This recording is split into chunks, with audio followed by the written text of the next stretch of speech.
Our celebrity guest tonight is a man whose voice you'll definitely recognize. He's currently a presenter, producer for Radio 1, and he's not a behind-a-scene man, I can tell you that. And you'll find out in a moment. He's played rhythm guitar for a very popular band back in the 60s and the 70s called NAOMI And The BOYS. Yes. Yeah. So, ladies and gentlemen, we're talking about none other than Mr. Peter Thomas. A big round of applause, please.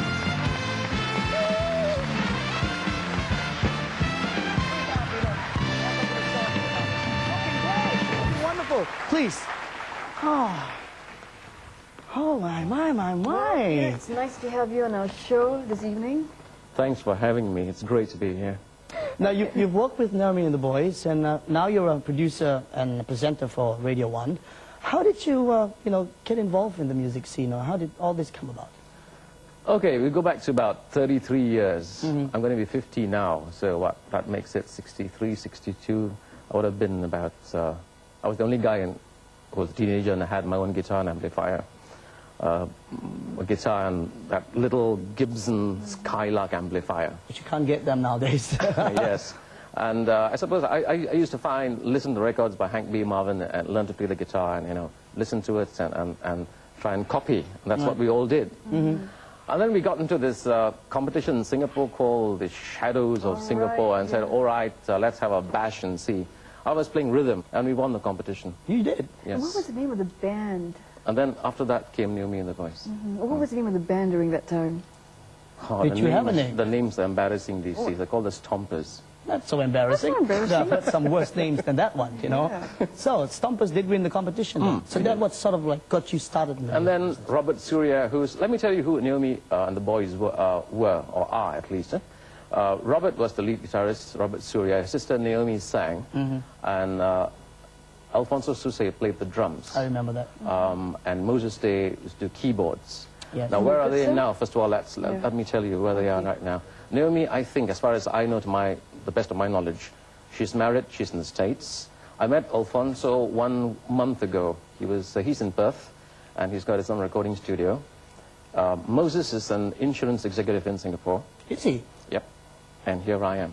Okay, Radio's one producer-presenter. Yes. Now, Peter, what was it like, being a part of NAOMI and the Boys? You all were so massive, not only in Singapore, but in Malaysia as well. It's a very different scene from what you get today, in the sense that I'm not knocking... Yeah. Yes. You guys are doing a fantastic job. Oh, thank you, Peter Thomas. What I mean That's is... sweet of you. In those days, whole families would love you, not the kids. Ma, pa, uncles, aunties, even pets, the whole family would follow a group. And the Quests would have, their lot would come to a show. And the proving ground in Singapore at that time was the National Theatre next to the Wentcliffe Aquarium. Yes.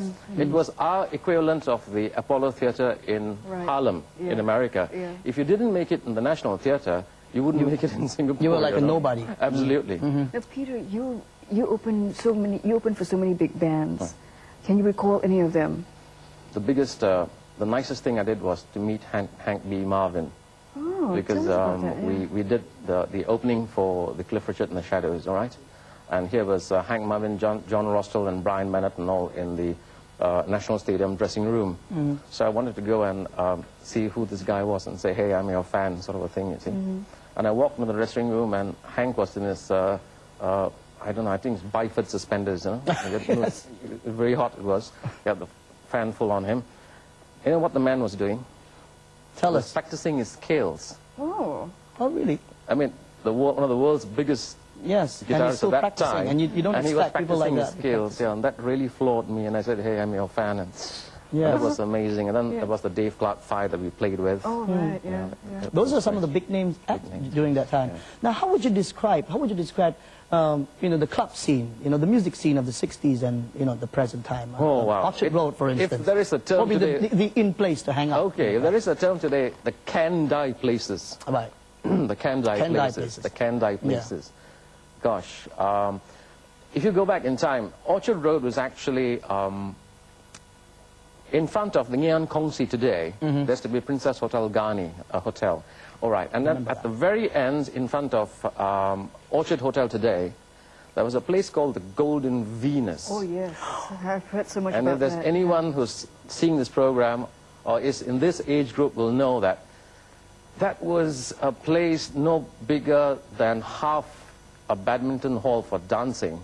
Used to pack in about 200 people, and you'll get this tremendous amount of youthful Energetic, energy just pulsating, bursting out. And we tried this. I said, let's see if you can fall down and not stand. And we did this, you know. You held your beer in one hand and stood, and you wouldn't fall off because you were packed so closely and dancing. Yes. And the nicest thing was the checkmates were playing there with Siva Choi and James. Yes. And all the other bands who didn't do gigs on Sundays would be there also. It was so happening. And you would have 3 lead guitarists and 4 bass guitarists and 75 everybody's drummers. just jamming away. I mean, we would just get a free show. Yeah. Right in front of your And eyes. then up Hangout. at Roxy, the trailers used to hold court there. They used to remove the seats from the bottom floor, and you'd have the tea dances. The only thing, they call them tea dances for one reason. You can forget your genteel Earl Grey tea and cucumber sandwiches, nothing of that sort. You went in there and you rocked your socks off. Yes, me and my sisters, we used to collect every EP you guys had out. Oh, great. Yes, yes. I mean, I used to play them over and over again. I could sing Happy Birthday, Baby, you know, just like that. Anybody's birthday party. Yes. As you're talking about music, one of your singles, in fact, I know, was issued in Europe. I mean, how did that fare? Okay, in those days, well, you did the basic tracks here in Singapore. It was done in Senate Estate, in Simmons Studio. And let me tell you this, the first time Mr. Simmons heard a guitar with distortion, he said, take that thing out. Really? He said, that's distortion. He said, distortion is in. He says, no, it's out. Yeah, He didn't like that. He didn't like that. Oh. So we used to do cut the music here, and then send it back to Holland, Philips. And Philips used to add the girls' voices, ooh, ah, And the oohs all and the the wahs. violins and all that. And then it was released up in Europe. Yeah, it was. Wow, that's wonderful. You know, Peter, it's been a wonderful experience chatting with you. You know, Thank you very thank much. you for coming down and spending your valuable time with us as well. Going My back pleasure. to time and all that. Thank you very, very much. Ladies and gentlemen, you, Mr. Peter Thomas. Thank you very much. All right.